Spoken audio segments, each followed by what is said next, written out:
अब हम जो टॉपिक पढ़ने जा रहे हैं वो है न्यूट्रिशन एंड ह्यूमन बीइंग। ठीक है, न्यूट्रिशन इन ह्यूमन, ठीक है, nutrition in human beings. Human being कैसे खाना खा रहा है और उसमें से न्यूट्रिएंट्स ले रहा है। ठीक है, क्या होता है, हम खाना खाते हैं, हमने खाना कहाँ से स्टार्ट किया, ये प्रोसेस स्टार्ट कहाँ से हो रहा है, हम यहाँ से स्टार्ट कर रहे हैं, माउथ से। हमने खाना खाया, खाने को कहाँ रखा, हमने जीभ पे रखा, टीथ ने क्या किया, च्यू किया उसे। च्यू करने के बाद उसमें हमारे जो टंग होती है उसमें क्या होता है, सलाइवा होता है। ठीक है, सलाइवा कहाँ से प्रोड्यूस होता है, सलेवरी ग्लैंड से। और सलाइवा बहुत ज़्यादा इंपॉर्टेंट होता है खाने को नीचे जाके, खाने की जो डाइजेशन है ना वो हमारी जीभ से शुरू होती है। एक्चुअली ये बात सबको पता नहीं होती, हमें लगता है कि बॉडी के अंदर, पेट के अंदर खाना जा रहा है, वहाँ से डाइजेशन शुरू हो रहा है, बट नो, डाइजेशन कहाँ से शुरू हो जाता है, टंग से हमारी। ठीक है, जहाँ से उसमें क्या मिलता है, हमारा सलाइवा मिलता है वहाँ से। ठीक है, तो हमें लगता है कि सलाइवा किसी काम का नहीं है, but it is very useful in digestion of food. ठीक है, तो हम क्या बात कर रहे थे, टीथ ने क्या किया, च्यू किया खाना, उसके बाद क्या हुआ, उसमें सलाइवा मिक्स हुआ, सलाइवा फिर क्या किया हमने, एंगल्फ किया। एंगल्फ करने के लिए कहाँ से गया, ये ओसोफेगस से, ये एक कैनाल होती है पूरी। ठीक है, इस कैनाल से कहाँ गया खाना, स्टमक में गया। ठीक है, स्टमक में क्या होता है हमारे, हमने सुना होगा एसिड होता है। ठीक है, स्टमक में एसिड होता है और अच्छा, हमारे स्टमक में इतना स्ट्रॉन्ग एसिड होता है, एक जैसे रेज़र ब्लेड होती है ना, जो ब्लेड होती है काटने का होता है, अगर उसको कोई एंगल्फ कर ले, कभी ट्राई मत करना कोई भी कि भाई एक्सपेरिमेंट है भाई पच जाएगी अंदर जाके, नहीं। वो क्या होती है, ब्लेड शार्प होती है, हो सकता है इधर ही कट मार दे और ठीक है, खेल खत्म। तो ये नहीं करना है, बस एक नॉलेज के लिए कि जो रेज़र ब्लेड होती है उसको भी हमारा जो एसिड होता है, जो स्टमक के अंदर एसिड होता है, वो उसको भी डाइजेस्ट कर सकता है इन ओनली 3 to 4 आवर्स। ठीक है, तो इतना स्ट्रॉन्ग होता है, एसिड होता है। तो बात ये थी कि न्यूट्रिशन कहाँ से शुरू हो रहा है, माउथ से शुरू हो रहा है। ठीक है, फिर कहाँ गया, हमारे ओसोफेगस। ठीक है, उसके बाद स्टमक में। अब स्टमक में क्या है, हमारे स्टमक में हमारे एसिड होता है, बहुत स्ट्रॉन्ग एसिड होता है। तो भाई हम बोलेंगे स्टमक में अगर एसिड है तो वो एसिड तो पेट को भी जला के बाहर आ सकता है, तो हमारा तो कभी एसिड हो सकता है फट के बाहर आ जाए, but no, there is a layer of mucus. ये म्यूकस एक ऐसी लेयर होती है जो उस एसिड को हमारे, ये एसिड है, ये हमारा स्टमक है, इसके बीच में एक सेपरेशन लेयर है, वो म्यूकस की लेयर है। तो ये क्या करेगी, इस एसिड और हमारे स्टमक के लाइनिंग को एक नहीं होने देगी। ये म्यूकस की लेयर क्या करेगी, उसको बचा के रखेगी, किसको, हमारे स्टमक को किसी हार्म से। ठीक है, तो ये क्या है हमारा म्यूकस, इसका इंपॉर्टेंट रोल है बहुत, क्योंकि HCl क्या है हमारे जो पेट में है, बहुत ज़्यादा क्या है, हार्ड एसिड है। ठीक है, तो बात कहाँ पर आई, उसने क्या किया, खाने को डाइजेस्ट किया। ठीक है, बड़ा एक हद तक खाना डाइजेस्ट हुआ, उसके बाद वो जाता है स्मॉल इंटेस्टाइन में। स्मॉल इंटेस्टाइन में क्या होता है, वाटर का एब्जॉर्प्शन होता है, वो होता है, फिर वहाँ से भी खाना डाइजेस्ट हो रहा है, अभी हुआ नहीं है, फिर स्मॉल इंटेस्टाइन में जाता है, वहाँ वाटर का एब्जॉर्प्शन होता है, बड़े सारे मिनरल्स होते हैं, वो स्मॉल इंटेस्टाइन में एब्जॉर्ब होते हैं। उसके बाद जाके एनस के थ्रू सुबह सुबह एक्सक्रीट आउट हो जाता है। ठीक है, किसी किसी की आदत होती है सुबह शाम कभी भी 4-5 टाइम।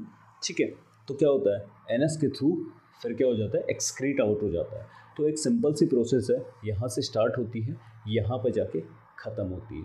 ठीक है, क्या चमत्कार है ना। तो इसको हम प्रॉपर्ली पढ़ते हैं अभी। ठीक है, बेसिक सी चीज़ समझ में आ गई होगी ना, हमने क्या पढ़ा। तो एक बार हम डायग्राम देखते हैं उसका। ठीक है,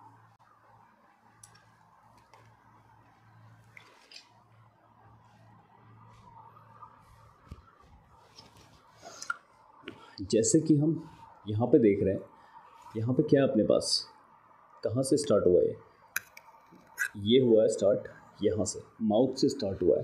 ठीक है, माउथ से स्टार्ट हुआ, ये हमारे पास टंग है। ठीक है, यहाँ पर क्या है, ओसोफेगस, जो मैंने बताया एक कैनाल जा रही है पेट तक, वो क्या है, ओसोफेगस कैनाल है। ठीक है, उसके बाद क्या है, यहाँ पर डायफ्राम है, ये हमारा स्टमक है। डायफ्राम क्या होता है, जब हम सांस लेते हैं सिकुड़ता है, बंद होता है, ये डायफ्राम होती है लेयर, देखो ये।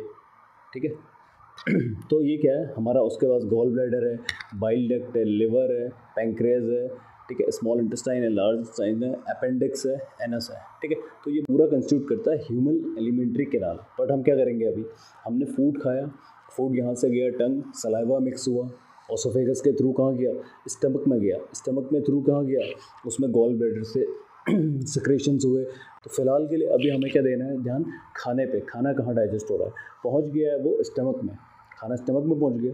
अब स्टमक के बाद क्या हुआ, HCl ने क्या किया, खाने को तोड़ा, खाने के पार्टिकल्स को तोड़ा, उसके बाद खाना कहाँ गया, हमारा स्मॉल इंटेस्टाइन में गया, यहाँ क्या हुआ, एब्जॉर्प्शन वगैरह हुआ, ठीक है। बहुत छोटी छोटी विलाई होती हैं, ठीक है, जो क्या करती हैं, सरफेस एरिया बढ़ाती है, जिसकी वजह से क्या होता है, डाइजेशन और ज़्यादा प्रॉपर होता है, ठीक है, ये हम देखेंगे। उसके बाद क्या है, ये क्या हुआ, खाना डाइजेस्ट हुआ, उसके बाद इसके थ्रू, स्मॉल इंटेस्टाइन के थ्रू अगले दिन पास हो, ओके। और जो लार्ज इंटेस्टाइन होती है वो क्या करती है, वाटर को एक्सक्रीट आउट करती है, जिसे हम यूरिन कहते हैं, ठीक है। तो ये डायग्राम हमने देख लिया, ठीक है। तो ये NCERT का डायग्राम है आपका, आप इसको चेकआउट कर सकते हैं।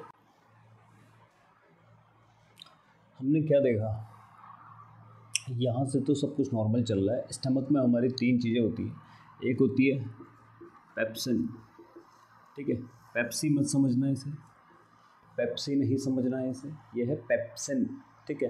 पेप्सिन, म्यूकस, म्यूकस का काम मैंने बता दिया, म्यूकस का काम होता है सेपरेट करना हमारे स्टमक की लेयर को, किससे सेपरेट करना, HCl से, जो स्ट्रॉन्ग एसिड है, ठीक है। उसके बाद where is the third one, HCl, एक होता है HCl जो कि क्या है, खुद ब खुद एक स्ट्रॉन्ग एसिड है, जो कि क्या कर रहा है, खाने को तोड़ रहा है, मतलब जो खाना हमने खाया वो पेट में गया, वो टूट रहा है। एक तो हम च्यू करके करते हैं, ठीक है, च्यू करते हैं, उसके बाद और ज़्यादा टूटता है वो खाना, वो कौन तोड़ता है, उसको एसिड तोड़ रहा है नीचे जाके, ठीक है। तो हमारा यहाँ पर जो पेप्सिन है, ये क्या करता है, प्रोटीन्स, हमने जो भी खाना खाया उसमें जो प्रोटीन है उसका ब्रेक डाउन करेगा, ठीक है, प्रोटीन का ब्रेक डाउन करेगा, फिर क्या होगा, प्रोटीन हमारी बॉडी में पूरा चले जाएगा, ठीक है। तो यहाँ पर हो गया। अब बात आती है इसकी, स्मॉल इंटेस्टाइन में बड़े सारे काम होते हैं, ठीक है। हमें लगता है कि फूड डाइजेस्ट हुआ पेट में, आज तक हमें जो लगता था 10th क्लास तक, तो इस चैप्टर को पढ़ने से पहले तक वो होता था कि हमने खाना खाया, खाना पेट में डाइजेस्ट हुआ, स्मॉल इंटेस्टाइन में गया और फिर सीधे स्वाहा, बट नो, ठीक है। ये क्या होता है, यहाँ पर जो खाना गया स्मॉल इंटेस्टाइन में, यहाँ से क्या होता है, मेनली एब्जॉर्प्शंस स्टार्ट होते हैं, यहाँ से काम आते हैं बड़े सारे, जैसे हमने क्या पढ़ा, उसके बीच बीच में हमने गॉल ब्लैडर देखा, हमने लीवर देखा, हमने बाइल डक्ट देखा। तो इन सब चीज़ों का ये क्या करते हैं, सिक्रीशन, इनका सबका पार्ट है एक, मतलब इन सबका काम है एक, ठीक है। ये सिक्रीशन देती हैं अपने अपने जो फ्लूइड्स हैं वो देती हैं, और खाने में डाइजेस्ट करती हैं डिफरेंट चीज़ों को, जैसे पेप्सिन ने प्रोटीन कर दिया, किसी ने कार्बोहाइड्रेट को कर दिया, तो वो सब हम देख रहे हैं। स्मॉल इंटेस्टाइन, यहाँ पे मेनली क्या हो रहा है, कार्बोहाइड्रेट्स, फैट्स, प्रोटीन्स, याद रखना है। स्मॉल इंटेस्टाइन में कुछ प्रोटीन तो वहाँ पर डाइजेस्ट हो गए, फिर प्रोटीन क्या हुआ, स्मॉल इंटेस्टाइन में बचा हुआ कार्बोहाइड्रेट्स, फैट्स, प्रोटीन, इनका कंप्लीट डाइजेशन हो जाएगा कहाँ, स्मॉल इंटेस्टाइन में, ठीक है। अब हमारे पास क्या है, जो स्मॉल इंटेस्टाइन है, ठीक है, इसकी वॉल्स क्या करेंगी, एंजाइम सिक्रीट करेंगी, ठीक है। जैसे ही हमारा खाना पहुंचा स्मॉल इंटेस्टाइन में, वहाँ से क्या हुआ, स्मॉल इंटेस्टाइन की वॉल्स ने क्या किया, एंजाइम सिक्रेशन किया, जिससे क्या हुआ, जो कार्बोहाइड्रेट था वो ग्लूकोज में चेंज हो गया, ओके। जो प्रोटीन्स थे, ठीक है, वो किस में, अमाइनो एसिड में चेंज हो गए, ठीक है।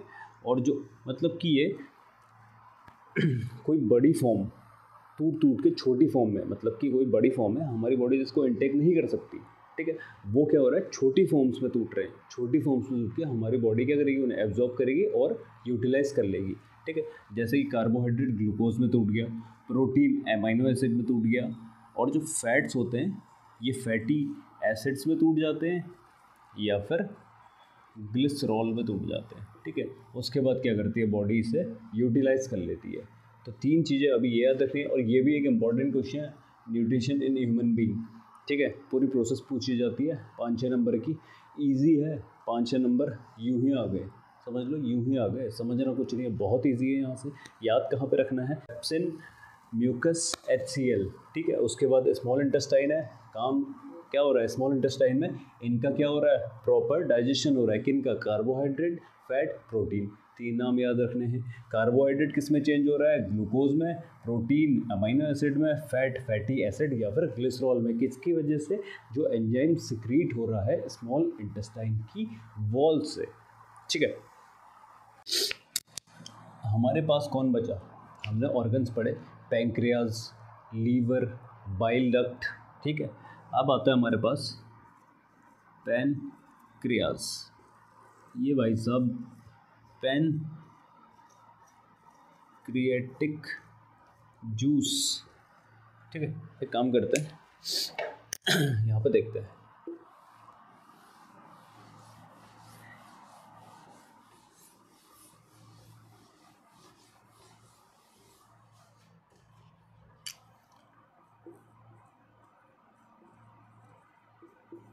Pancreas, pancreatic juice. पैंक्रियास क्या कर रहे हैं, पैंक्रिएटिक जूस सिक्रीट कर रहे हैं, ठीक है, जिसमें क्या पाया जाता है, ट्रिप्सिन, ठीक है। ये एक एंजाइम है ट्रिप्सिन, जो क्या हेल्प कर रहा है, प्रोटीन के ब्रेकडाउन में, ठीक है। प्रोटीन एक कॉम्प्लेक्स मॉलिक्यूल तो बॉडी डायरेक्टली नहीं एब्जॉर्ब कर सकती, तो वो क्या कर रहा है, break down into further molecule, ठीक है। फर्दर मॉलिक्यूल में ब्रेक डाउन हो रहा है, जो कि उसके बाद बॉडी क्या कर रही है, ले रही है, ठीक है। तो हमने क्या देखा, प्रोटीन टूट गया हमारे स्टमक में पेप्सिन से, प्रोटीन टूट गया यहाँ, प्रोटीन उसके बाद पैंक्रियाज में, पैंक्रियाज ने क्या किया, पैंक्रेटिक जूस भेजा, उसने क्या किया, प्रोटीन फैट्स को, ठीक है, जो फैट्स दूध वगैरह होता है, एमल्सीफाइड फैट्स कहते हैं जिन्हें, ठीक है। ये यहाँ पर फैट्स का भी क्या होता है, डाइजेशन होता है। तो पैंक्रियाज ने क्या किया, हमें एक चीज़ और याद रखनी है अब, कि पैंक्रियाज क्या कर रहा है, पैंक्रेटिक जूस प्रोवाइड कर रहा है, पैंक्रेटिक जूस सिक्रीट कर रहा है, जो जिसमें क्या ट्रिप्सिन प्रेजेंट है, जो कि क्या कर रहा है, प्रोटीन और एमल्सीफाइड फैट्स का डाइजेशन करवा रहा है। ओके, पैंक्रियाज का काम हो गया।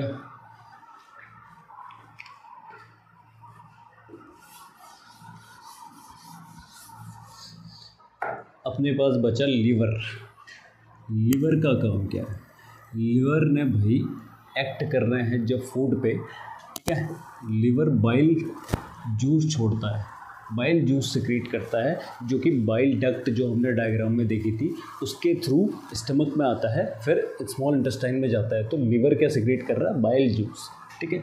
अब इस बाइल जूस, इस जो पैंक्रियाटिक जूस है, ठीक है, ये कभी भी एसिडिक मीडियम में एक्ट नहीं करता है, पर जो खाना हमने खाया वो तो एसिड के साथ मिलके आ रहा है ना, उसके बाद वो क्या जा रहा है, स्मॉल इंटेस्टाइन में जा रहा है, वो क्या है, एसिडिक है। तो पैंक्रेटिक जूस तो एक्ट करेगा ही नहीं, तो प्रोटीन फैट का डाइजेशन तो होगा ही नहीं, ये तो टूटेंगे ही नहीं फर्दर स्मॉल मॉलिक्यूल में। तो हमारे पास क्या है, लिवर, ठीक है। लिवर क्या करता है, बाइल जूस छोड़ता है। ये बाइल जूस क्या करता है, मीडियम को एल्कलाइन बना देता है, या फिर कहेंगे बेसिक बना देता है। ये जो सारा माहौल होता है उसे बेसिक बना देता है, एल्कलाइन बना देता है, जिसकी वजह से क्या होता है, पैंक्रेटिक जूस एक्ट करता है और डाइजेशन करवा देता है, ठीक है।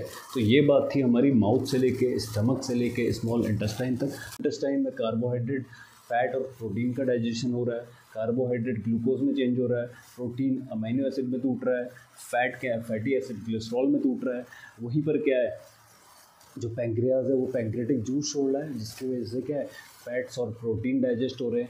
अब पैंक्रेटिक जूस जो है वो एसिडिक मीडियम में एक्ट नहीं करता है, तो उसके लिए क्या है, हमारा लीवर है वो क्या कर रहा है, बाइल जूस छोड़ रहा है। बाइल जूस छोड़ा तो उसने क्या किया, एल्कलीन मीडियम बनाया। जैसे ही एल्कलीन मीडियम बनाया, हमारा पैंक्रेटिक जूस एक्ट कर गया और काम हो गया सफल। तो ये था ह्यूमन एलिमेंट्री कैनाल, ठीक है।